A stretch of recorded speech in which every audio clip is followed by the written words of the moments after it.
Welcome back to Two Tricks, One Treat, where every story might just send a shiver down your spine. Today, we're diving deep into the enigmatic world of mysterious disappearances.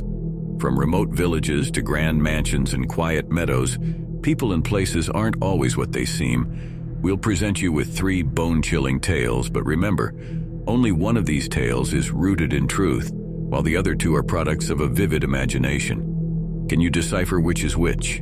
Stay with us till the end to uncover which story truly defies explanation. If you're new here or a seasoned viewer, don't forget to hit that subscribe button and check out our other social media links in the description below.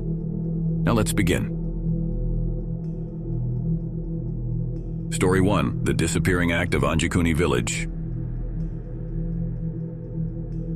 In the vast, icy expanse of Canada's northern territories, where the land meets the Arctic and the nights can last for days, there lies a tale so chilling it has become legend.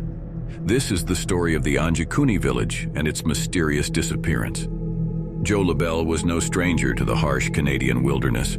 A seasoned fur trapper, he had made many trips to the remote Inuit village near Lake Anjikuni. The villagers, always welcoming, offered him shelter and warmth during his travels. But in the winter of 1930, something was amiss. As Joe approached the village, the usual signs of life, children playing, the smell of cooking, the distant chatter, were eerily absent. The village, which should have been bustling with activity, lay silent, blanketed by an oppressive stillness. Tentatively, Joe called out, but his voice echoed back unanswered. He made his way to the nearest hut.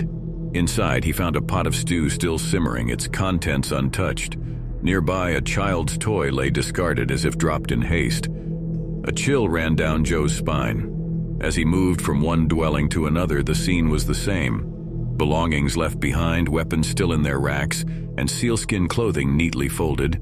It was as if the villagers had vanished in the middle of their daily routines. But the most unsettling discovery awaited him outside.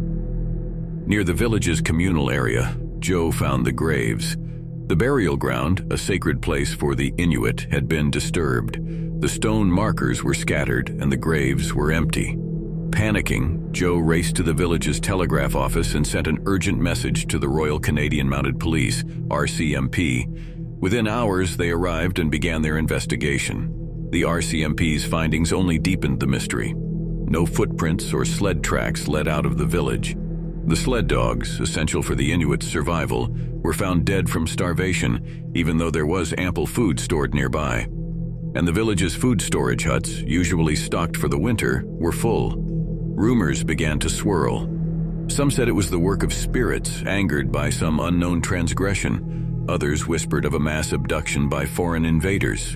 Still, others believed that the villagers had been lured away by the seductive call of the Northern Lights, never to return. Despite an extensive investigation, the RCMP could find no explanation. The case was eventually closed, marked as unsolved. Years turned into decades, and the story of Anjikuni village became the stuff of legend. Expeditions were launched and documentaries were filmed, but no trace of the villagers was ever found. Today, the area where the village once stood remains uninhabited. Those who venture there speak of an unsettling silence, a feeling of being watched, and on particularly cold nights, some claim to hear faint, distant voices singing a mournful tune that seems to come from the very heart of the Arctic. In the chronicles of Canadian mysteries, the enigma of Anjikuni village looms large. It's a haunting reminder of the unpredictable nature of the wilderness and the enduring riddles it can present. A village that existed one moment and vanished the next, leaving a trail of questions that even now echo unanswered through the vast Arctic expanse. Story 2: The Luminous Lure of Larkspur. In the sleepy town of Larkspur, nestled in the heart of the Appalachian Mountains, life was simple.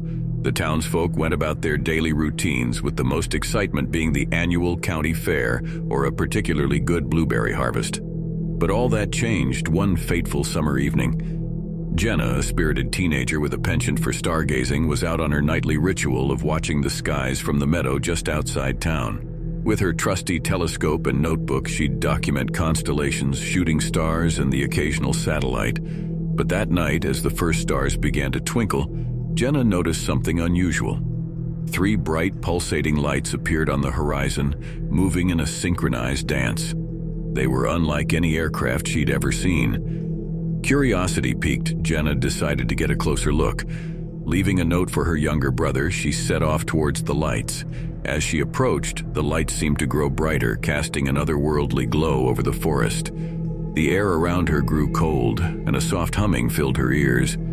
Drawn like a moth to a flame, Jenna ventured deeper into the woods, her eyes fixed on the mesmerizing lights. Back in town, Jenna's absence was quickly noticed. Her brother found the note and raised the alarm. Search parties were formed, and the townsfolk combed the woods, calling out her name. But as hours turned into days, there was no sign of Jenna. The only clue was her telescope and notebook, found abandoned in the meadow. The last entry in her notebook read, "Strange lights over the eastern ridge. Not stars. Moving in patterns. Need to investigate." Weeks turned into months, and life in Larkspur slowly returned to normal. But the mystery of Jenna's disappearance lingered. Some believed she had run away, while others spoke of old legends, of spirits and lights that lured unsuspecting souls into the mountains.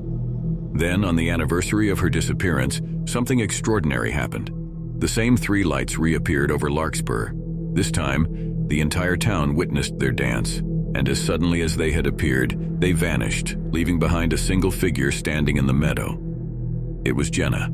She looked the same, her eyes wide with wonder, her clothes untouched by time, but she had no memory of the past year. To her, it felt like mere minutes since she had set off towards the lights. Jenna's return was celebrated, but the mystery of the lights and her lost year remained. Some say she was chosen, taken to another realm only to be returned. Others believe she was simply the victim of a strange natural phenomenon. But on clear nights in Larkspur, when the stars shine brightest, you'll find Jenna in the meadow, her eyes scanning the skies, waiting for the lights to return, and with them, perhaps, the memories of her lost year. Story 3, The Haunting Halls of Cedarfall Mansion. Perched high in the Colorado mountains overlooking the quaint town of Pine Brook stood the imposing Cedarfall Mansion. Built in the late 1800s by the wealthy Tremaine family, the mansion was a testament to their affluence, with its sprawling gardens, ornate architecture, and grand ballrooms.